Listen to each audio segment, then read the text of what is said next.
Start texting back and forth.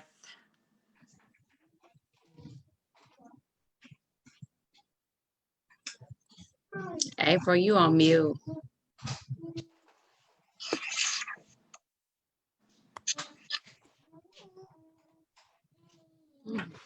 It's all right. Come on in, champion parents. Come on in, chime in on the chat. But that's so funny. I'm all ready. How did I get on mute? I don't even know how I got on mute. Yeah, so greetings, champion parents. Welcome back to Mommy Talk. We want to take a moment and give you time to share our post with your friends and family. And please engage with us this evening and chime in on the chat. As always, we are here to share information and resources to inspire positive parental engagement. We are real, relatable, and right on time with Dr. Perk, Miss Lisa, and myself, Miss April. Then we have a very, very special guest with us, champion parent, champion grandparent, Miss Marilyn Hobbs. She's a graduate and proud alumni of Alabama State University, a member of Delta Sigma Theta, as well as a community organizer. Welcome, Miss Marilyn. Thank you. Thank you, guys. Appreciate that. Thank you for being here with us this evening. Yes, thank you. We really appreciate you, and we appreciate our champion parents for logging in. So, you graduated from Alabama State University. Yes, the Alabama State University, right here in Montgomery, Alabama.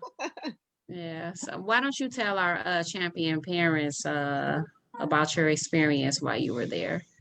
Oh, if I could think back that far, but no, actually, going to Alabama State, it was right across town. I had asked my mom and my dad, could I go to Tuskegee? Because I wanted to go to Tuskegee.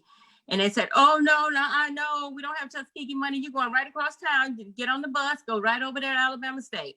So I did. Plus I had a great big sister, my big sister Ann, who had graduated Alabama State.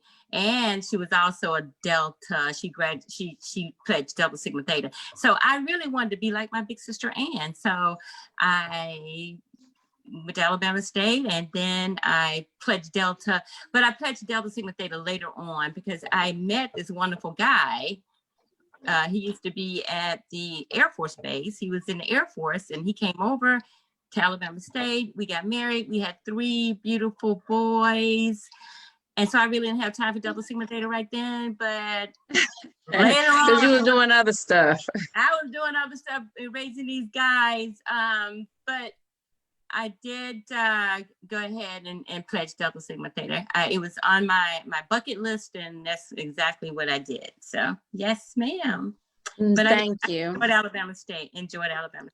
Yeah, and so did I. And I just want to tell anybody, if they're looking for a great HBCU college, Alabama State University is just an awesome college. It's one of the best things that helped me. Oh, April. Why are you laughing, April? And you see Lisa. Do it again, Lisa. Oh my gosh. Okay. I see. Yeah, I was waiting for one of them to say something. Yeah. I would feel like this if I had my shirt on, but I ain't have my shirt on. So. Yeah, I was waiting on April. April does a really good job of defending her college. I don't care where she does. Yeah. I don't care where she is. She always got the green and the gold. Yeah, but Alabama State is just an awesome college. If anybody is looking for a college to send their child to, they support your child academically, and it's like they want to see their students succeed. Right. I did feel like my professors were my parents. I mean, they were mentors and mentors and always, had my back no matter what. I remember I was having a really hard time with algebra, and I had this really great professor who sat down with me after class and helped me with algebra. I don't know if you can get that, anywhere else, but that, you can get it at Alabama State. Yeah, absolutely. So who is Marilyn Hobbs? Well, I am a blessed mother of three wonderful boys or young men. Probably I could say that they're a little old men right now, but anyway, they're great people. I am a proud mother of those three guys. I am a proud grandmother of 5 grandbabies. Here, I can do a little better in showing you all these beautiful people. Okay, so there is Rudy and his family. Okay, so Rudy and Deidre, his beautiful wife, and my sorority sister, has three girls. 2 of those girls are now my sorority sisters. Yay! Yay! Okay. And then this is Roderick, my middle son, and his beautiful wife. This is an old picture. The kids are 8 and 10 now, but this is the only picture I have of all of them in a family portrait. And this is my beautiful daughter-in-law. She is also my sorority sister. All in the family. All in the family. And look at this beautiful little couple here. This is my third son, Ryan, and his beautiful wife, Ani. They live in Los Angeles. I love them. They're so sweet, sweet guys. No kids yet, but on the way. On the way. So yeah, that's my family. So I also work in community. I really love working in the community. I have done that forever. I've worked on lots of presidential campaigns. I can probably go all the way back to Jimmy Carter, but very minimum work there. But I could go back to at least Clinton, working on that campaign. And so I do love politics and working on these campaigns. I think a lot of my community service and a lot of my work that I've done before, I think kind of rubbed off on my sons. I have one son who is in politics. His name is Rudy Hobbs. He's a county executive. And then Roderick Hobbs he's Dr. Roderick Hobbs now. He has his doctorate, and he is a principal at a school in DC. And Ryan is a music director, music marketing director. He works in Los Angeles.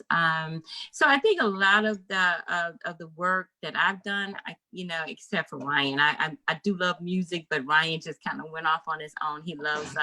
He loves doing the music thing. So, but a lot of it is just community work, and a lot of it is public service. And I think we're just a family of public service. So I kind of like that. Yeah. Was you always in public service before you had your children, or was it something that after you had your children, you became inspired to work and help others? I think I always had that mentality. And once again, my oldest sister, Ann, was a social worker. So she graduated Alabama State in social work.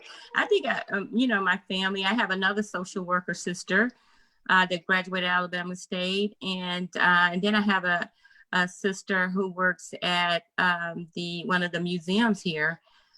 And I think we all, do our community thing. I have a sister in New York who does film, and that's kind of, she works with the community in her film work. So that's kind of community service. I think that as a whole family, we, into the community. So I don't know if, we got it from way back. I know Mom was too busy raising 7 kids. It's 5 girls and 2 boys. So, and then my dad was a bricklayer, but he was always active in the community. I know during the bus boycott here in Montgomery, Alabama in 1955, my dad was one of the few Black men who had a car. So Mm. therefore he helped, transport people back and forth to work in his car. So he played a That's part. awesome.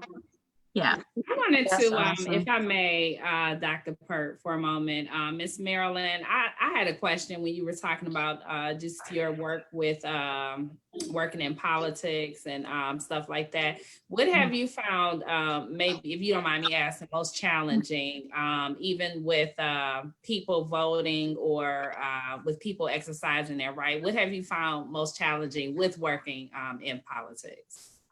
You know what? I'm probably a few, in this rare opinion. Of course, I don't have any, resources to refer to, but my opinion is that I think people do vote. And I think Black people vote. I think we do vote. We have happy about it. I'm sorry.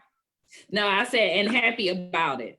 Yeah, I think look, we're only 13% of the population. So I think people get it a little twisted when they say, well, we don't vote because, maybe a certain candidate didn't win or something like that. Well, the Black people didn't vote. I don't believe that. I believe Black people do vote. It's just that, it's the percentage that I think we need to consider. Okay. Thank you. Yeah. Okay. Thank you for that. Give a few of our viewers quick shout outs.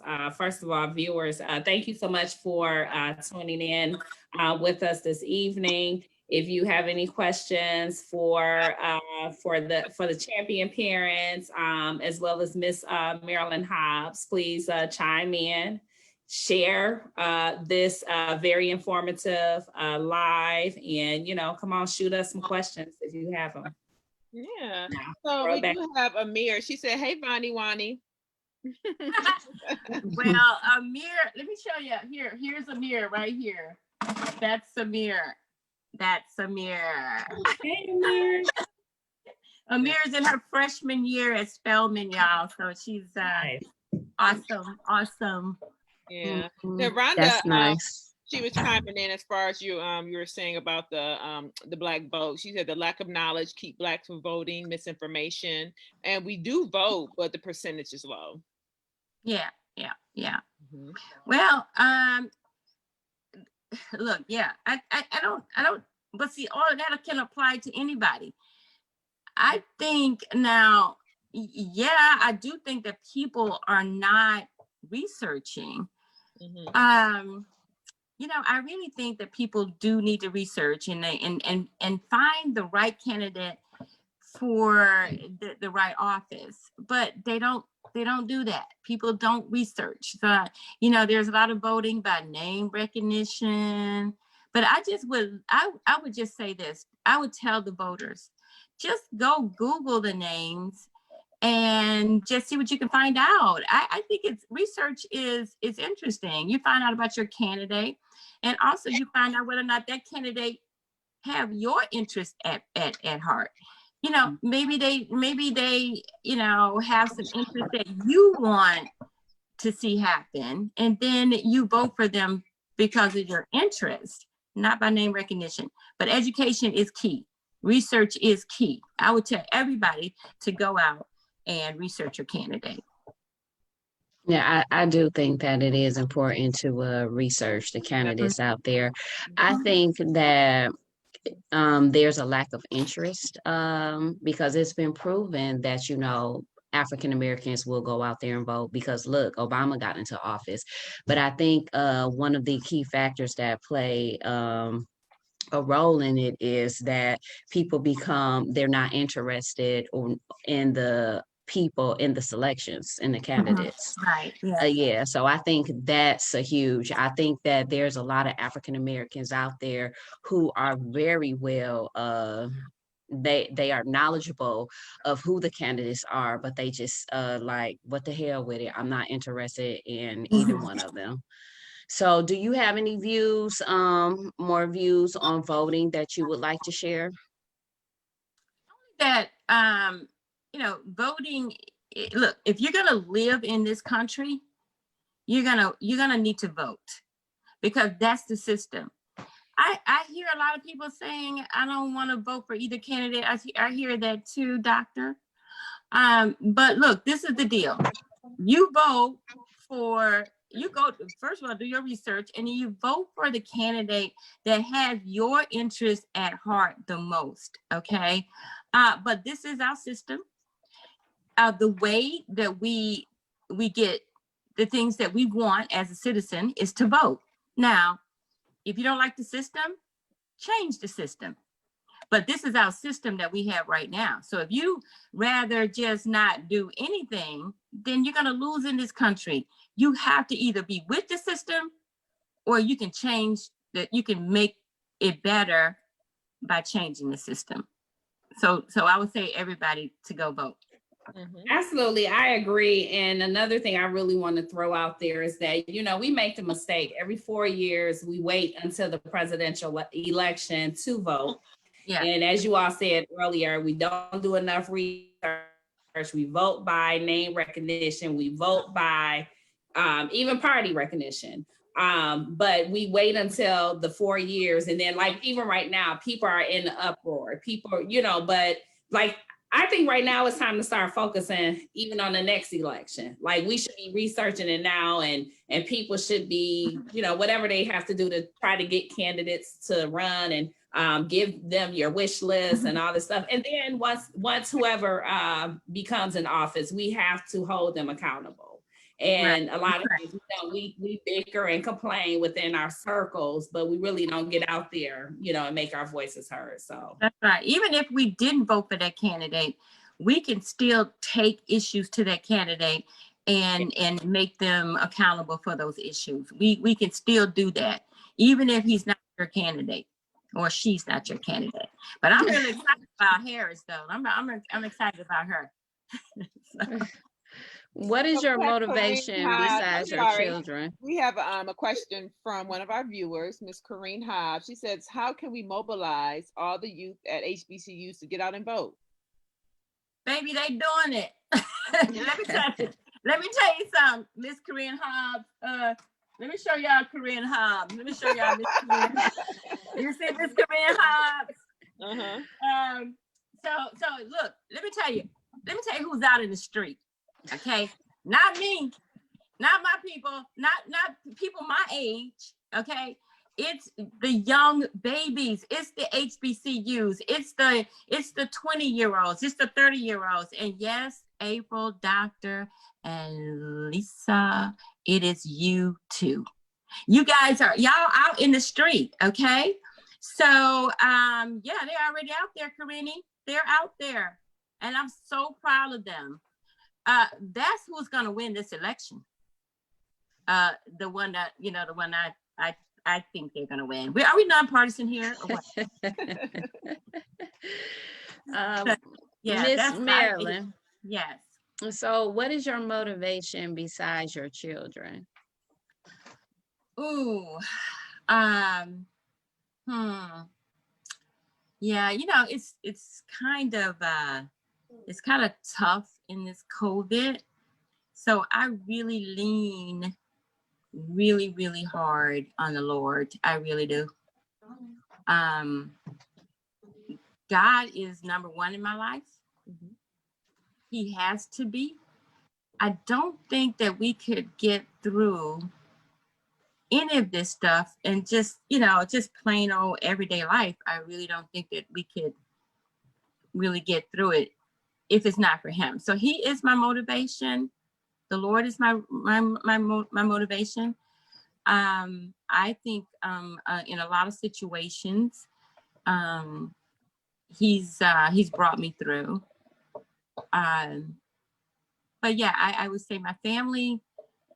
I love my family. I love my children. They make me proud every day. So yeah, that's pretty much it. I do have some heroes, I have some heroes and I have some sheroes, and I do love the history, the Black history, and I do love the civil rights history in this country. I try to go out and I try to take part in it as much as I can. Again, once again, I'm in Montgomery, Alabama. We have great civil rights history here. So I do like to educate myself. So the other motivation is education. We have stories that are being told in this city that I never knew. I don't think we ever knew because we didn't learn them in school. Share one. Can you share one? Uh, there are many.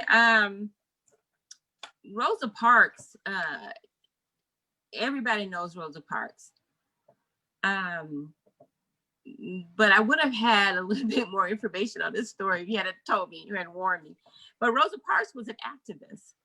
She was out before she even sat on the bus.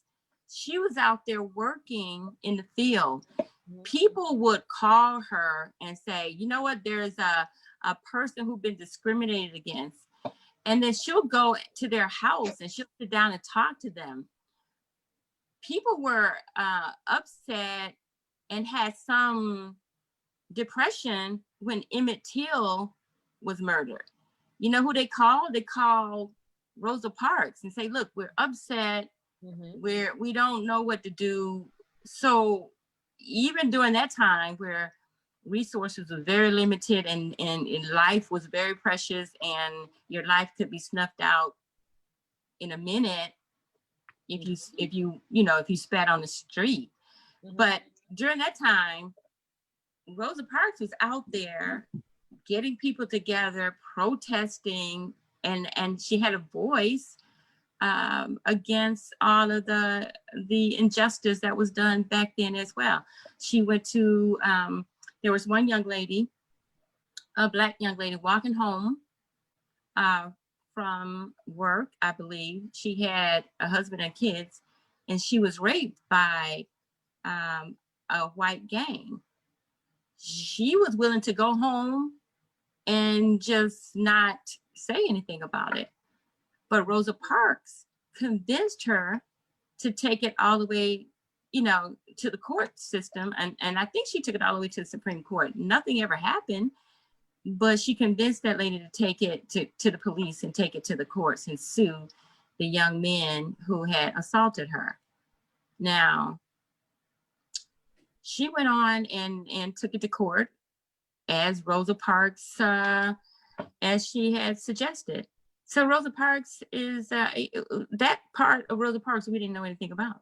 We didn't know that she was an activist and she was a foot soldier way before she sat down on the bus. Awesome. Thank you for sharing that information.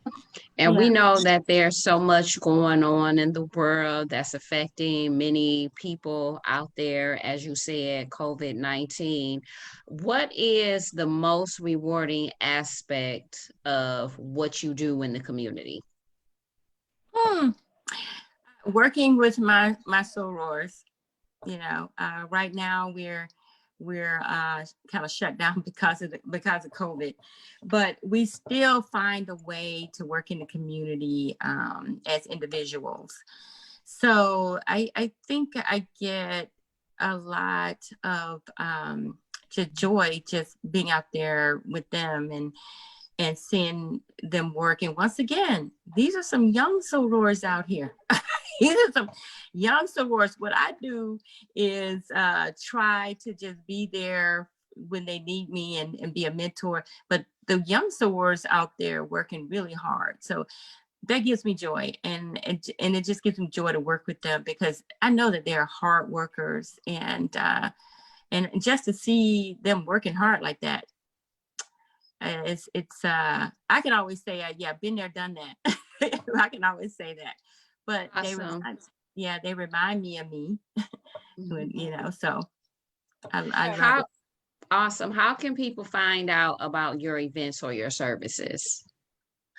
Well, we have, you can go to many of the websites. We're working on the Fortitude Foundation right now, and River Region volunteers We're working under that. There's a wonderful organization called Women of Will. We're on Facebook as well. They do awesome work in the community.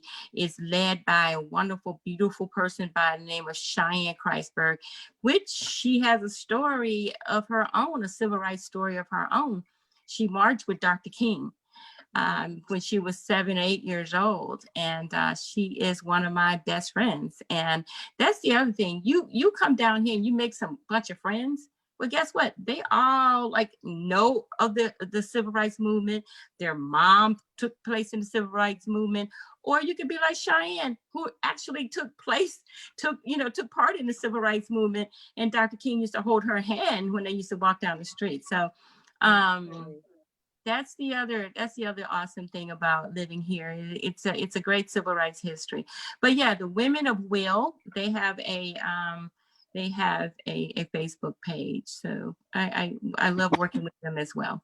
Yeah, so we have Awesome. Veronica Lindsay. She says, "Hey to my gorgeous soror sister friend. I did Yeah. a lot of research this time. I learned a lot, found out much about the judges. Marilyn could talk to you for days about everything. She's so knowledgeable, which she really is. Kind, compassionate, and loving. She helps people feel wonderful about themselves all the time." I'm losing you a little bit, April. So Veronica Lindsay, she basically Yep. said that you are loving, you're knowledgeable, kind, compassionate, and you help people feel wonderful about themselves. Oh, Veronica. Yeah. And then we have I know Amber had a question. Amber question was something about voting. What Amber asked? I'm trying to find what Amber asked. Okay, we can come back to it. Oh, Amber said, how can we encourage people to vote, especially now, given the ridiculously long lines? Ooh, I really do think that the word is getting out there. Mm-hmm. You have several organizations. Look, these Black Lives Matter, those babies, let me tell you, they have an agenda, and the agenda is to get you out there to vote. Okay. So those babies are in the street. They're getting you to vote. Black Voters Matter. Mm-hmm. They're another organization that we had an awesome event this weekend. Those are organizations that are getting people out to vote. I know that there are other organizations. The NAACP, they're getting motivated. I know the NAACP in this region, once again, ran by some young folk. They are getting folk out to vote. So those organizations, pay attention to them because they're getting people out to vote. And there are also people can mail in to they can request an absentee ballot Mm-hmm. as well. That's one of the things that I did too. I requested a absentee ballot, and you can vote that way and put your vote in the mail. So Miss Marilyn, do you want to share any final thoughts for viewers, words of wisdom? Yeah, I do. I do. Since it's for mommies, I do want to say that you can have a career, you can be active, and you can have your babies. Actually take your babies with you if you can, because I that's what I did. I took my boys with me wherever I had an event that I had to work at, and they were setting up tables and setting up chairs. You teach your children community service as you go. They also, being a part of a sorority, it was also important to me that the sororities and the fraternities interact. So my boys were Kappa Leaguers, and so they were also escorts at the cotillions. So keep them active, keep them involved. I know my sorors used to call me and say, Marilyn, okay, you got the boys, so you have the escorts. So we need escorts. So here we go, running out, get the tuxedos and the bow ties, and they were all escorts at the cotillions and things. So keep them busy. But I did have some beautiful words that my pastor preached about on Sunday. So I'd like to share those with you, if you don't mind. And he said, teach your kids to be wise and bring God into their lives. Okay. Teach them to be honest, pure, and good-hearted. Teach them to love peace. Teach them to be considerate of others and listen to others' opinions. That's important. It's not all about you. Sometimes you have to listen to others and listen to other opinions that might be better than yours. And teach them mercy and forgiveness. So I thought that I would share that as well with some parents. So I hope. Awesome words. Awesome words. Yeah. And the last thing, there was a saying, and now I got this saying from one of my sorors. We were talking about the show, and she just said this, and I'm like, Denise, I love that. I'm going to take it. Denise Cotton Davis. She was a Detroit principal. She moved to Florida. She's now a professor, but she's one of my best friends. And she said, show them something different in order for them to know something different. Mm-hmm. Isn't that cute? I love that. Because, you know, the show and the know, they kind of rhyme. Yeah. Absolutely. So I like that. Show them something different. So in order for them to know something different. So I love that. So keep them engaged. Keep those kids engaged, guys. And don't underestimate them. They know. They're so smart. Yes. You can start early. You can explain to them exactly what you're doing, and they will understand. I remember riding a car, and my middle son Roderick used to say all these words. I'm like, where in the world did he get all these words from? Yeah, you know, where did he get that word? I mean, all these words that I don't even know that I said myself. So they're so intelligent. Kids are so intelligent. So please teach your kids. But I love all my boys. Ryan said that he was the best, but I think all of them are the best. Rudy, Roderick, and Ryan. Love them. They're my hearts. Amen. Yeah. Well, this has been such a pleasure having you here. You are a wealth of knowledge, and I agree with one of your, I don't know if it was one of your family members or your sorors that said that you were always Veronica. I good. Love Veronica. Okay, hey Veronica, I agree. Love her. Yes, and I love everything that you said. All the encouragement is definitely important to keep your children involved. It definitely increases their success rate. Yeah. It increases their social skills, and it just gives them an awareness, and everything you do as far as giving back to the community and being an intricate part of the community. I think that is just awesome, and we're grateful to have you. So again, thank you for agreeing to come on and chat with us. Oh, you're welcome. I had fun. I'm inspired. I feel empowered to go out and continue to encourage people to exercise their voices and vote. Mm-hmm. So again, I appreciate everything. Thank you, champion viewers and listeners and parents for tuning in with us. As always, we appreciate your love and support. Please continue to check out our website for updates on upcoming shows. Please continue to pay attention to the scientists and the CDC guidelines, and wear your mask and practice social distance, all of that stuff. Get out and vote. Take someone to vote. Mail in your ballot. Go to do the early voting. Whatever works for you, just get out and do it. And we will see you soon. And the website again is www.mommietalk.com. We love you. Thank you. Peace out. Peace. Yes, thank you guys.